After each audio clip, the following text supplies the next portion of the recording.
সমানভাবে দেহ এবং অর্থ সবকিছুর ভাগ সমান দেবে না। তাকে কাল হাসরের ময়দানে অর্ধাংশ কুজু করে তোলা হবে। জোরে জোরে কন্যা নাউজুবিল্লাহ। বুঝতে পারছেন নি কিছু? বুঝছেন? এবার আসেন বন্ধু, আমাদের দেশে অনেক স্বামী আছে পয়সাওয়ালা, গুন্ডামি করে বিবির সাথে। কার সাথে? বিবির সাথে গুন্ডামি করে, আছে না নাই?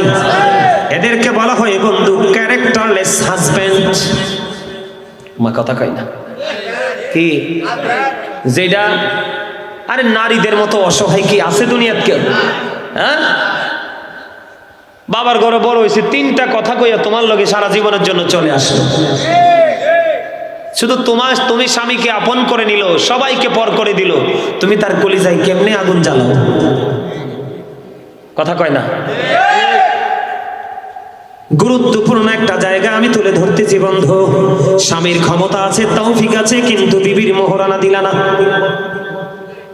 কি দিলা না? আপনাদেরকে বলে যাই, একবারে যদি না পারেন, বিবি যদি বলে স্বামী গো তোমার তো কষ্ট হয়, আমার মোহরানা লাগবে না, আপনি বলবেন বিবি রে আমি তো এটা তোমার জন্য দিচ্ছি না, এটা আমি নিজেকে বাঁচানোর জন্য দিচ্ছি, কারণ এটা দেওয়ার জন্য কোরআন নির্দেশ আছে আমার আল্লাহ এবং আল্লাহ রাসূলের। কারণ এই যুগের নারীরা ছেলেদের কাছে নিরাপদ না। বউ তো থাক দূরের কথা, পরের মেয়ে সেটা তো থাক দূরের কথা, এখনকার মারা তার স্বামী যদি চলে যায় রে, মা হয়ে যায় ছেলেদের কাছে কাজের বুয়া। সব জায়গায় না, কিন্তু সব সন্তানের কাছে না। নবীজি আপনাদেরকে সচেতন করার জন্য বলেছে, তোমরা তোমাদের বিবিদেরকে মোহরানা দাও। যদি তুমি তোমার বিবিকে মোহরানা না দাও, তোমার ইন্তেকাল করার পরে কাল হাসরের দিন ফয়সালা যখন হবে রে, তোমাকে যারা যেই নারী পুরুষরা জিনা করেছে, ওই জিনা করনেওয়ালা জাহান্নামীদের সাথে তোমাকে ওই নিকৃষ্ট জাহান্নামে রাখা হবে। জোরে জোরে কন্না নাউজুবিল্লাহ। আল্লাহ বলেছেন ওয়াশিরুহুন্না বিল মারুফ। আবার আল্লাহ স্বামীদেরকে বলেছে তোমরা তোমাদের বিবিদেরকে নিয়ে সৎভাবে সুন্দরভাবে জীবন যাপন করো। জোরে জোরে কোন সুবহানাল্লাহ। এখানে আমি একটা জিনিস বুঝাইতে চাইছি, সময় মতো বউয়ের কাছে থাকতে হবে। কথা কয় না কেন? কিন্তু আবার বেশি থাকা যাবে না, বেশি থাকলে অন্তর মইরা যাইব, বেশি থাকলে দিল মারা যাবে। সময় মতো বিবিকে সময় দিতে হবে, সময় মতো বিবির চাহিদা পূরণ করতে হবে। আবার বিবি ও স্বামীকে এমন ভাবে মূল্যায়ন করতে হবে। আমার নবীজি বলেছে, যদি তোমার মহিলাদেরকে বলেছে তোমাদের চুলার উপর যদি দুধ বসানো থাকে, কি কথা কয় না? হাদিসে দুধের কথা আসছে। কিসের কথা? দুধের কথা। কেন আসছে জানেন? কারণ সবচেয়ে রিক্সের রান্না হলো দুধ। দুধ রান্না করছেন নি? আমি আমার মায়ের সাথে অনেক দুধ রাঁধছি। আমার এই আছে, আমার মায়ের সাথে এমন কোনো কাজ নাই, আমি আমার মারে পাটায় বাইটটা ভত্তা পর্যন্ত খাওয়াইছি। মা যখন অসুস্থ হয়ে যেত, মার পছন্দের জিনিস নিজের হাতে পাটায় বাটতাম, বেটে ভত্তা বানাই আমার মারে খাওয়াইছি আমি নিজে। সুবহানাল্লাহ বলবেন না? এখনকার ছেলেরা তো ফুতা কেমনে ধরে এটাই জানবে না, ঠিক না? শিল পাঠা কিভাবে ঘষাঘষি করাতে হয় এটাই বোঝে না, কারণ মার প্রতি মায়া নাই। কারণ আমরা বোন ছিলাম, আমার কোনো বোন ছিল না, পরে আমার বোন হয়েছে। তা আমার মা একা একা সব সামলাতে পারতো না, আমি মাকে সবচেয়ে বেশি সময় দিয়েছি। হয়তো বা মায়ের দোয়ায় আজকে এত বড় জায়গায় আল্লাহ নিয়ে আসছে। সুবহানাল্লাহ বলেন না কেন? আরো জোরে। আমার নবীজি বলেছে, বিবি রে তোমার দুধ যদি চুলার উপর বসে থাকে, কারণ দুধ যখন উতরায় রে, দুধটা চুলায় রাখা যায় না, এটা একবারে দ্রুত গতিতে ফেনা দিয়ে পুরোটা নিচে পড়ে যায়। নবীজি বলেছেন এটা একটা রিক্সের রান্না দুধ। ওই দুধ যদি তোমার চুলের উপর বসানো থাকে, তুমি কি করবা? ওই দুধের পাতিলটা পালাইয়া স্বামী ডাক দিলে স্বামীর কাছে দ্রুত চলে আইসো। কারণ বন্ধু, কোন স্বামী স্ত্রী যদি মাত্র একটা ঘন্টা রে, একটা ঘন্টা যদি স্বামী স্ত্রী, কোন স্বামী যদি চা খায়, আবার কোন বিবি যদি মিষ্টি খায়, কোন বৃদ্ধ দাদা যদি পান খায়, খায়, দাদু যদি পান খায়, স্বামী স্ত্রী এখনো বেঁচে আছে। আমার নবীজি বলেছে 1 ঘন্টা বা কিছু সময় যদি স্বামী স্ত্রী একসাথে বসে প্রেমের আলাপ করো রে, আমার নবীজি বলেছেন 1 ঘন্টার বিনিময়ে তোমার আমল নামায় 1 বছরের নফল ইবাদতের সওয়াব দেয়া হবে। নারে তাকবীর, নারে রিসালাত, ইয়া রাসূলুল্লাহ, নারে গাউসিয়া, ইয়া গাউসিয়া জমদস্তে গাজী শেরে বাংলা। জিন্দাবাদ জিন্দাবাদ।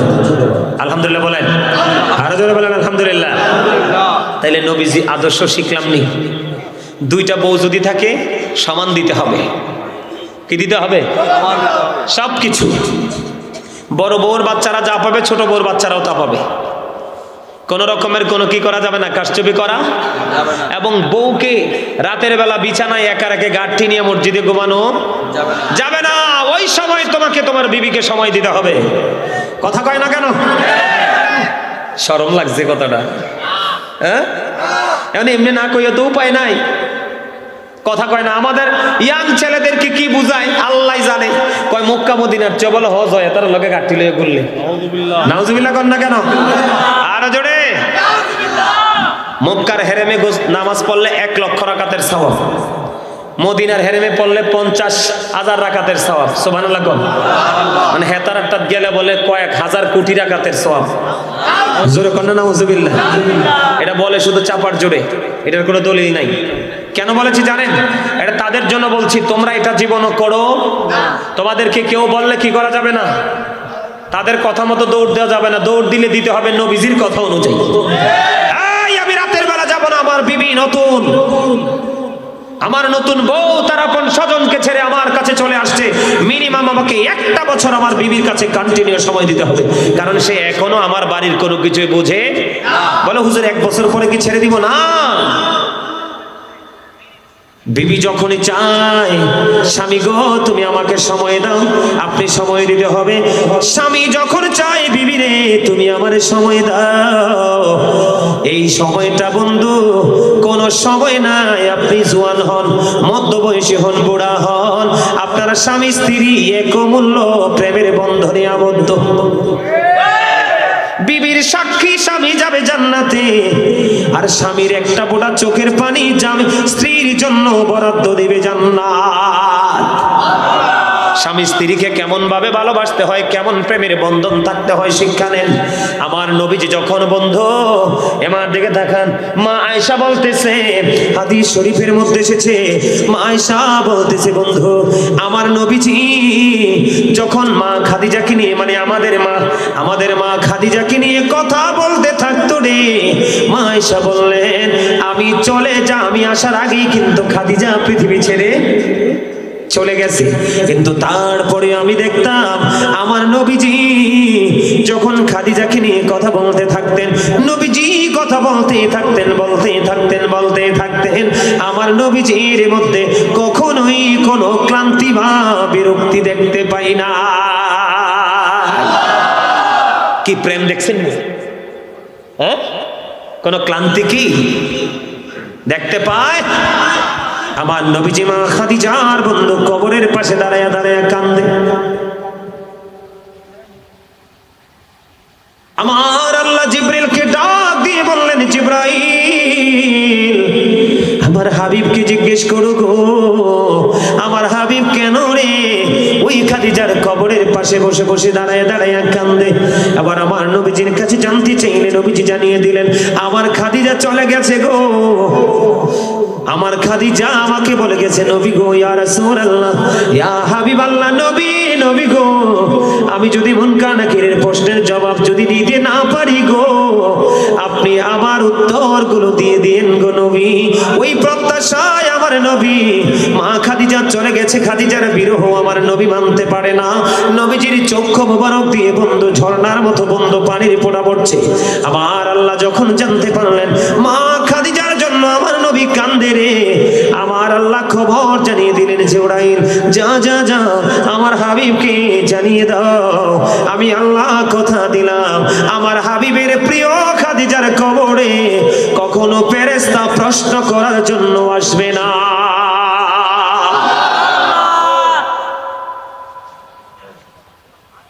আমার নবীর জীবনীতে কি আছে সব এই এখানে কি এই এই এই মুরব্বী এই এখানে কানে কানে কি এর কথা? ওইলে আইয়া বইয়েন, নাইলে সাইডে যেয়ে কথা শেষ করেন। আমি এটা একদম পছন্দ করি না, জানেন? আমাদের দেশটা নষ্ট হয়ে গেছে। মসজিদে গেলে ইমাম সাহেব বক্তব্য দেয় আর মানুষ যার যার মতো কথা বলে। আর আমার কাজ হলো আমার শ্রোতাদেরকে যতক্ষণ আমি আমার মতো করে কন্ট্রোলিং আনতে না পারবো আমি ওয়াজ করবো না। কারণ আমি ওয়াজ করে লাভ কি? তার ব্রেইনে তো ঢুকবে না। আর ব্রেইনে ঢুকে না বলেই আজকে নামাজ পড়ার পরে মাহফিল এত হওয়ার পরে মানুষের হেদায়েত নাই। কারণ আপনার তো আসল তো বডি না, আপনার আসল তো হলো অন্তর। আপনার অন্তরে ঢুকতে হবে, ব্রেইনে সেটিং দিতে হবে, তাইলে না হইলো ওয়াজ, তাইলে না হলেন আপনি জান্নাতের বাগানের মেহমান। এবার আমার দিকে তাকান, এদিক তাকান। আরেকটা মজার খবর বন্ধু আমার নবীজি শুনতে পাইলেন। 3 জন সাহাবী। কয়জন? কয়জন? আপনারা আজকে আমার কাছ থেকে বন্ধু ওই পাগলাটা জানতে চাইছে, হুজুর নবীজির শিক্ষা, নবীজির জীবন আদর্শ আমাদেরকে একটু দিয়ে যাবেন, আমরা নিজেদেরকে পরিবর্তন করতে পারি। বক্তিয়ার না? দেখতেছি তো বক্তিয়ার আছে, তোমার ইখতিয়ার মতো ওয়াজ করতেছি। কথা কয় না? হ্যাঁ, সুবহানাল্লাহ কোন না? আরো জোরে, আরেকটু মহাব্বতে আমার দিকে তাকান বন্ধু, এদিক তাকান। 3 জন লোক। কয়জন? আরো জোরে। 3 জন। কয়জন? একজন। তারা 3 জন মিলে পরামর্শ করলো। আমাদের মধ্যে দেখবেন অনেক বাবা আছে, অনেক মা আছে, তার 5টা 6টা 7টা। ওই দিন আপনাদের চট্টগ্রামের এক হুজুর গেছে ওই কসবাতেও আছে, তা আমি ছিলাম, উনিও ছিলেন। উনি বললেন, হুজুর এক দম্পতির 24টা সন্তান হয়েছে। কয়টা? কিন্তু একটাও তো মানুষ হয় নাই। কয়টা হয়েছে? 24টা। একটাও মানুষ হয় নাই। দেখবেন আমাদের মধ্যে অনেক মা বোনের আছে, অনেক ভাই বাবার আছে, ওরা মনে মনে বলে, আল্লাহ আমার এত 10টা 7টা 5টা সন্তান দিলা, একটাও তো অমুক হুজুরের মতো তুমি বানাইলা না। অনেকে আফসোস করে কিনা? ঠিক তেমনি নবীজির জামানায় 3 জন লোক। কয়জন? 3 জন লোক। আমার নবীজি তো রাহমাতাল লিল আলামিন, আমার নবীজি তো হাবিবুল্লাহ, আমার নবীজি তো ইমামুল মুরসালিন, আমার নবীজি সিরাজুম মুনীরা। জোরে জোরে কন্না সুবহানাল্লাহ, আরো জোরে কন্না সুবহানাল্লাহ। আমার নবীজি নূরুন আলা নূর, আমার নবী হলো আল্লাহর প্রিয় হাবিব, যার মাধ্যমে তিনি যে স্রষ্টা, তার স্রষ্টা সৃষ্টির মধ্যে তার খবর পৌঁছে দিয়েছেন। সুবহানাল্লাহ বলেন। বন্ধুরে আমার, তেমনি ভাবে 3 জন নবীজির আমল, নবীজির গুণ, নবীজির সব কিছুর সাথে তার বাস্তবতা মিলালেন। মিলায়া দেখলেন নবীজির কাছে এসে 3 জন একেবারে তুচ্ছ। এখন একজন বলতেছে, 3 জন পরামর্শ করতেছে। একজন বলতেছে আমি 12 মাস রোজা রাখবো, তার মানে কন্টিনিউ রোজা রাখবো। আরেকজন বলতেছে আমি মসজিদে সারাক্ষণ থেকে আল্লাহর গোলামি করব। আরেকজন ডাক দিয়ে বলতেছে, আরেকজন বলতেছে আমি আমার বিবির কাছে কখনোই যাব না। তারা 3 জন মিলে পরামর্শ করলেন। আমার নবীজি আস্তে আস্তে করে হেঁটে হেঁটে তাদের কাছে আসলেন, এসে বললেন, তোমরা কি ওই 3 জন লোক যারা একটু আগে বলেছো কন্টিনিউ নামাজ পড়বা, কন্টিনিউ রোজা রাখবা, কন্টিনিউ তুমি বিবির কাছ থেকে বিরত থাকবা, ওই 3 জন না? ওই 3 জন বললেন, হ্যাঁ নবী গো, আমরা তো সেই 3 জন। নবীজি তখন সঙ্গে সঙ্গে বলে দিলেন, ক্বালা আইয়ুকুম মিসলি, তোমরা কে আছো আমার মতো? জোরে জোরে কন্না সুবহানাল্লাহ। আপনি আমি চাইলে কি নবীর মতো করতে পারবো? তৎকালীন সময়ে পারে নাই। নবীজি বললেন, না না, তুমি কন্টিনিউ নামাজ পড়লে চলবে না, তোমাকে দুনিয়ায় থাকতে হলে দুনিয়ার কাজও করতে হবে। আরেকজন বললেন, তুমি কন্টিনিউ রোজা রাখবা, তোমার পক্ষে এটা সম্ভব না, তুমি আমি নবীর মতো পারবা না। তার কারণ হলো আমি নবী যখন রোজা রাখি, আমার আল্লাহ মহব্বত করে আমাকে কুদরতি ভাবে ইফতার করায়। কিন্তু তোমার নসিবে তো এটা নাই, তোমাকে সিস্টেম মতো আগাইতে হবে। কি মতো? আপনাকে সাহারি খাইতে ইফতারি করতে হবে, ঠিক না ঠিক? একটা এক্সাম্পল যদি দেই আমি আপনাকে, কি কথা বলে না? একটা এক্সাম্পল যদি দেই আপনাদেরকে, খেয়াল করেন। যদিও এটা চলতেছে বন্ধু রজব মাস, এক্সাম্পলটা দিব আমি মুহররম মাস থেকে। এদিকে তাকান। একজন ব্যক্তি কি হয়ে গেল? ইহুদিদের কাছে বন্ধু তিনি বন্দী ছিলেন। কি ছিলেন? খেয়াল করেন, খেয়াল করেন। ইহুদিদের কাছে বন্দী ছিলেন। যখন তিনি মুহররম মাস আসলো, আশুরার মাস আসলো, মুহররমের 10 তারিখ কিন্তু অত্যন্ত ফজিলতের একটা মাস, দিন। ওই লোকটা ইহুদিদের কাছে বন্দী, ওই লোকটা আল্লাহর কাছে বললেন, আল্লাহ গো, তুমি যদি আমাকে এই ইহুদিদের কাছ থেকে মুক্তি দাও, আমি এই মুহররম মাসের 10 তারিখে আমি একটা রোজা রাখবো। কি আমার কিছু বলবেন? ওয়াজ নিয়ে কিছু বলবেন? বললে আমার কানে কানে বলে যান। আসেন, আপনাদের পার্সোনাল কথা এখানে বলা যাবে না, বুঝছেন নি? ওয়াজটাকে খারাপ লাগে নাকি দরকার আছে? আছে? আপনার স্টেজ তো আমার বক্তিয়ারে পাঠাইছে, ইয়াতে ভিডিওতে ভিডিও করে পাঠাইছে। আপনাদের স্টেজ দেখে আমি পুরো মুগ্ধ হয়েছি। আপনাদের কাছে কেমন লাগে? পুরো ব্যতিক্রম না? অপূর্ব সুন্দর। আমি দোয়া করি তারা যারাই আজকের আপনারা প্রত্যক্ষ পরোক্ষভাবে দেহ দিয়ে, টাকা দিয়ে, যে যা পারেছেন তা দিয়ে সাহায্য করেছেন, আল্লাহ যেন আপনাদেরকে দৃষ্টিনন্দন জান্নাত দিয়ে যেন আপনাদেরকে চিরস্থায়ী করে। মা আমিন না কইবে? আরো জোরে, আরো জোরে। আপনাদের এলাকায় কি আমিন আছে? দুষ্টামি হাতের লোকের দুশ্মনী আছে আপনারা নাই তো? আমিন এত আসতে কা এমন ভাবে আমিন কইছে মনে হয় যে এলাকার আমিন সাহেবের লগে তার দুশ্মনী আছে। আমিন জোরে বলবেন। আমিন। এবার বন্ধু মুহররমের 10 তারিখের ফজিলত কিন্তু অনেক মজার।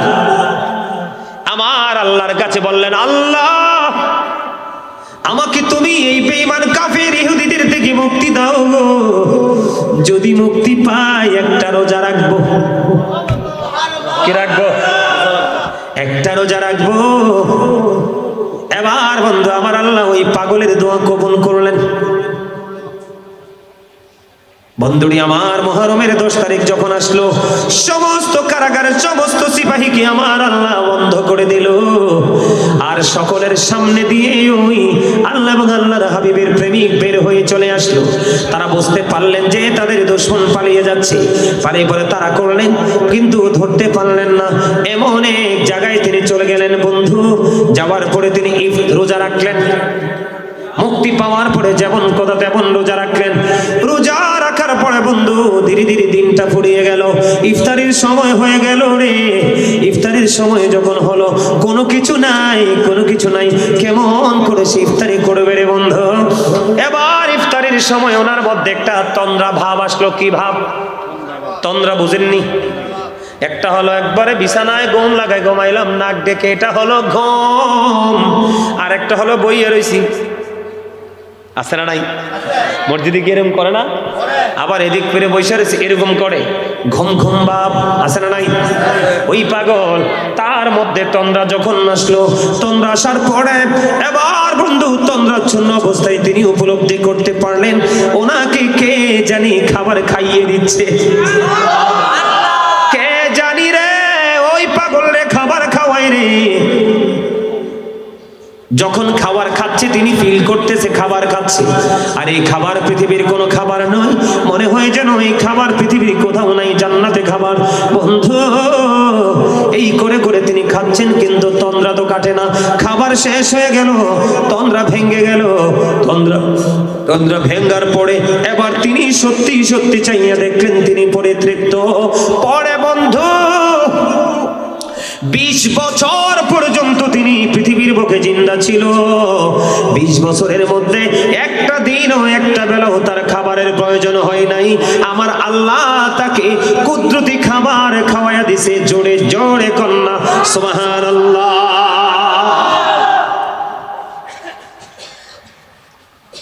ওই রকম আশিক যদি হয় তাইলে হচ্ছে একটা আলাদা কথা, ঠিক না? ঠিক। আমার নবীজি বলেছেন, না না না, কন্টিনিউ রোজা রাখা যাবে না, তোমাকে ইফতারি করতে হবে, সেহরিও খাইতে হবে, কারণ তুমি তো আমার মতো না। আমি রোজা থাকলে আমার মাওলা আমাকে ইফতার করায়, কারণ আমার আল্লাহ সূরা বাকারাতে বলেছেন ইনদা রাব্বিহিম ইউরযাকুন, দি রিসিভ ফুড ফ্রম আল্লাহ।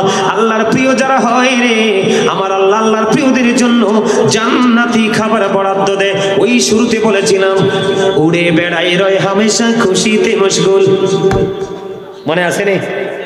আল্লাহর প্রতি শহীদ যারা, উচ্চ তাদের শান, মহান খোদা করেন তাদের এমন জীবন দান, রুহু তাদের বানাইয়া সবুজ বরণ পাখি, জান্নাতুল ফিরদাউস বিছে দেন যতনে রাখি, সেথায় থাকি খাই তাহারা জান্নাতি ফলমূল, ওড়ে বেড়ায় রয় হামেশা খুশিতে মশগুল।